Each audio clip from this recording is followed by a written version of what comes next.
உலகலாம் உணர்ந்து ஓதற்கரிகவன் நிலவுலாபிகன் இருமலி பேணிகன் அலையில் ஜோதியனம் பலத்தாடுவான் மலர் சிலம்படி வாழ்த்தி வணங்குவான். அன்பிற்கினிய சன் டிவி நேயர்கள் அனைவருக்கும் வணக்கமும் நல்வாழ்த்துக்களும். அன்பர்களே, இன்று வைகாசி 1/15/2025 வியாழக்கிழமையோடு அமைந்திருக்கக்கூடிய இந்த அற்புதமான நாளில் உங்கள் அனைவரையும் நம்முடைய சிறப்பான ஆலய வழிபாட்டு நிகழ்ச்சிக்கு அன்போடு வரவேற்கின்றோம். இன்றைய தினம் வியாழக்கிழமை குருவாரத்தில் வைகாசி மாதமானது பிறக்கின்றது. இந்த வைகாசி மாதத்திற்கு பார்த்தீர்கள் என்று சொன்னால் ஏராளமான சிறப்புகள் இருக்கின்றன. அதாவது இந்த வைகாசி 1ஆம் தேதி அன்று கங்கையில் நீராடினால் மிகப்பெரிய நமக்கு பலன்கள் காத்து கொண்டிருக்கின்றன. என்ன சார், இன்னைக்கு வைகாசி 1ன்னு சொல்லிட்டு இன்னைக்குமே கங்கையில் நீராடினால்னு சொல்றீங்களே, அப்படி நீங்க நினைப்பதே எனக்கு புரிகின்றது. அதுக்கு நம்ம என்ன செய்யலாம், நம்ம வீட்டு பாத்ரூம்லேயே நம்ம குழாயில் தண்ணி வருதில்ல, அதையே கங்கா தீர்த்தமாக கங்கே தாயே நீ இதில் எழுந்தருளி எங்களுக்கு அனுகிரகம் செய்ய வேண்டும் என்று வேண்டி அப்படி கங்கா ஆவாகயாமி என்று ஒரு வார்த்தையை சொல்லிவிட்டு அந்த தீர்த்தத்தினால் அந்த நீரினால் நாம் குளித்தோம் என்று சொன்னால் கங்கையில் நீராடிய பலன். எனவே இதற்கு மிகப்பெரிய பலனானது சொல்லப்பட்டு இருக்கின்றது. அதற்கடுத்ததாக இந்த வைகாசி மாதத்தில் பார்த்தீர்கள் என்று சொன்னால் வைஷ்ணவத்தில், அதாவது திருமாலடியார்களில் தலை சிறந்தவராக விளங்கக்கூடிய சுவாமி நம்மாழ்வாருடைய அவதார மாதம் எது என்று சொன்னால் வைகாசி மாதம். அதாவது வைகாசி விசாகத்தில் தான் சுவாமி நம்மாழ்வார் அவதாரம் செய்தார். அதை போல முருகப்பெருமானும் பார்த்தீர்கள் என்று சொன்னால் வைகாசி விசாகத்தன்றுதான் முருகப்பெருமானுடைய அவதாரம் நிகழ்ந்தது. அடுத்து வைகாசி பௌர்ணமி இருக்கின்றதல்லவா, அது மிக மிக விசேஷமானதாக கொண்டாடப்படுகின்றது.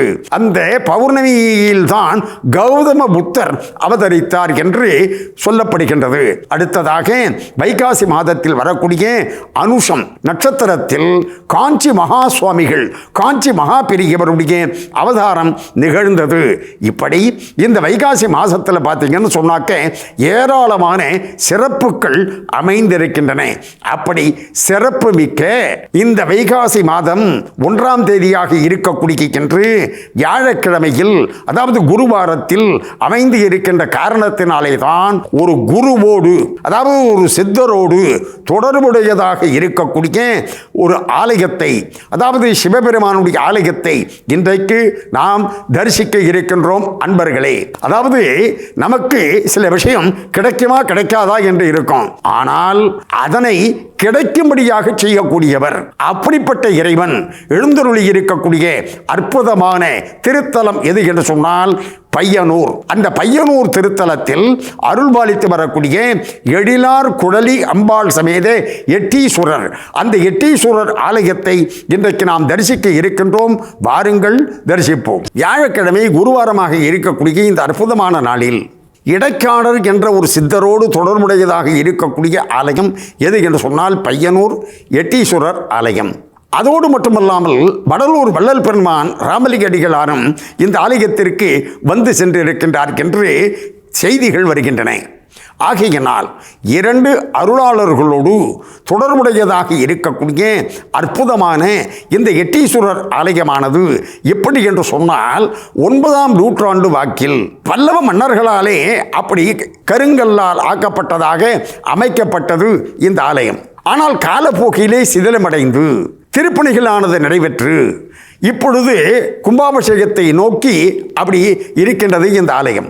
வெகு விரைவில் இந்த ஆலயத்திற்கு மகா கும்பாபிஷேகமானது நடைபெற இருக்கின்றது.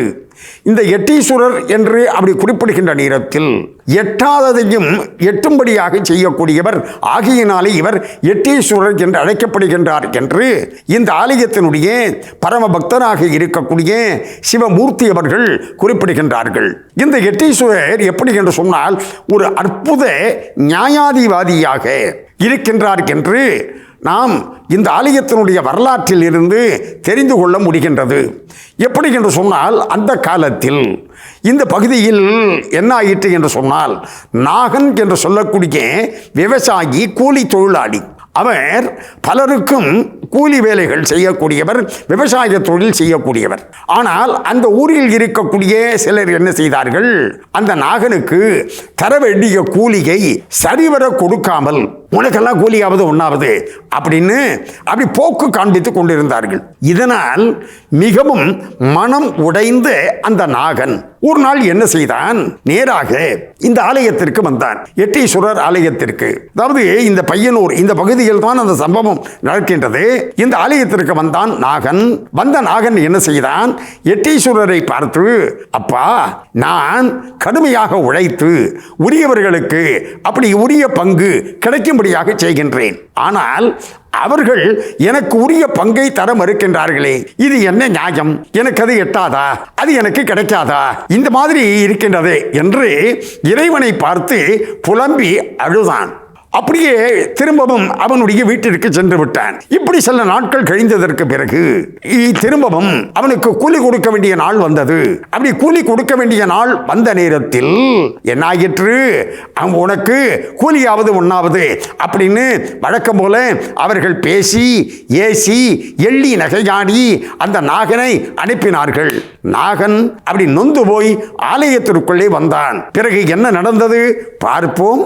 இப்பொழுது நாம் பையனூர் எட்டீஸ்வரர் ஆலயத்தை தரிசிப்போம் வாருங்கள். வியாழக்கிழமையாக குருவாரமாக வைந்திருக்கக்கூடிய இந்த நாளில் அருளாளர்களோடு தொடர்புடையதாக இருக்கக்கூடிய, அதிலும் ஜோதிட சாஸ்திரத்திற்கு அற்புதமான வழியை காண்பித்தவராக இருக்கக்கூடிய இடைக்காடர் என்று சொல்லக்கூடிய சித்தர், அவரோடு தொடர்புடையதாக இருக்கக்கூடிய பையனூர் எட்டீஸ்வரர் ஆலயத்தை இன்றைக்கு நாம் தரிசித்துக் கொண்டு இருக்கின்றோம். இந்த ஆலயத்தில் நடந்த ஒரு வரலாற்றை, அந்த சம்பவத்தை நாம் சென்ற பகுதியில் சிந்தித்துக் கொண்டு இருக்கின்ற நேரத்தில் நாகன் என்று சொல்லக்கூடிய கூலி தொழிலாளி உள்ளே இருக்கக்கூடிய அந்த இறைவனை பார்த்து, இறைவா, எனக்கு இப்படி ஆகிவிட்டதே என்று, எனக்கு இந்த கூலியானது வந்தால் தானே எனக்கு வீட்டில் அடிப்பெரியும், இவர்கள் இப்படி என் வயிற்றில் அடிக்கின்றார்களே என்று அவன் அழுது புலம்பிக் கொண்டு இருக்கின்ற நேரத்தில் இது எட்டுமோ எட்டாதோ என்று அவன் நினைத்துக் கொண்டு இருக்கின்ற பொழுது என்னாயிற்று என்று சொன்னால்,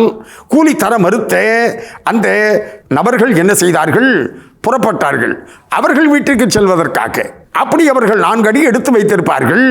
திடீரென்று வானத்தில் நில்லுங்கள் என்று குரல் கேட்டது. யாரையா இப்படி அதிகாரமாக நம்மளை பார்த்து, நம்ம எல்லாரையும் அதிகாரம் பண்ணுவோம், ஆனால் நம்மை அதிகாரப்படுத்துகின்ற வகையில் யார் இப்படி குரல் கொடுப்பது என்று ஒரு நிமிடம் அந்த ஊர் பெரியவர்கள் திகைத்து போய் என்ன என்று பார்க்க வானத்தில் அசரீரி எழுந்தது. என்ன என்று சொன்னால், நாகனுக்கு உரிய கூலியை நீங்கள் கொடுக்க வேண்டும். அப்படி கொடுக்கவில்லை என்று சொன்னால் அதனால் ஏற்படக்கூடிய பாதிப்புகள் மிக மிக மோசமானதாக இருக்கும். உங்களுக்கு உடலும் பாதிக்கப்படும், உங்களுடைய வாழ்க்கையும் பாதிக்கப்படும் என்று அப்படியே அந்த குரல் பெரும் குரல் எடுத்து சொன்னது. யார் இப்படி சொல்வது என்று பார்த்தால் அங்கே ஒரு ஜோதி தெரிந்தது. அந்த ஜோதியானது மெல்ல மெல்ல மெல்ல மெல்ல அப்படியே வானத்திலிருந்து கீழிறங்கி அது ஆலயத்திற்குள்ளே சென்றது. அதை பார்த்து கொண்டே இவர்களும் அந்த ஊர் பெரியவர்களும் ஆலயத்திற்குள்ளே சென்றார்கள். அந்த ஜோதியானது சிவபெருமானுடைய திருமேனியோடு 2 கலந்தது.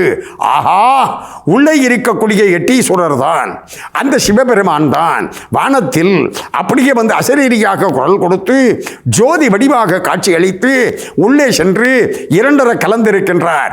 இப்படி தெய்வமே இந்த நாகனுக்கு அருள் செய்திருக்கின்றதே, நாம் செய்த செயலையும் கண்டித்து இருக்கின்றதே என்று அவர்கள் மிகவும் மிகவும் மிகவும் வருத்தப்பட்டு தாங்கள் செய்த செயலுக்காக நாகனிடம் மன்னிப்பு கேட்டு அவனுக்குரிய கூலியை கொடுத்து இனிமேல் இப்படி நடக்காது என்று உறுதிமொழியையும் அளித்தனர். இப்படி ஒரு அற்புத நியாயாதிவாதியாக விளங்கியவர் தான் யார் என்று சொன்னால் எட்டீஸ்வரர். எனவே இந்த எட்டீஸ்வரரை வந்து நாம் வணங்கினோம் என்று சொன்னால் நமக்கு எட்டாததும், அதாவது கிடைக்காததும் கிடைக்கும். அடுத்ததாக இந்த எட்டீஸ்வரரை வந்து வணங்கினோம் என்று சொன்னால் நமக்கு வழக்கு வியாஜியங்கள் இருந்தது என்று சொன்னால் அவைகளும் நல்ல முறையில் தீரும். இப்படி அற்புத அருள் ஆற்றல் மிக்க தெய்வமாக இருக்கக்கூடிய பையனூர் எழிலார்குழலி அம்பாள் சமேத எட்டீஸ்வரருடைய அருளால் நம்முடைய நேயர்கள் அனைவரும் எல்லா நலமும் பெற்று பல்லாண்டு பல்லாண்டு வாழ வேண்டும் என்று பிரார்த்தனை செய்து கொண்டு இந்த அளவில் நிறைவு செய்து கொள்வது நாகை முகுந்தன். நன்றி, வணக்கம், வாழிய நலம்.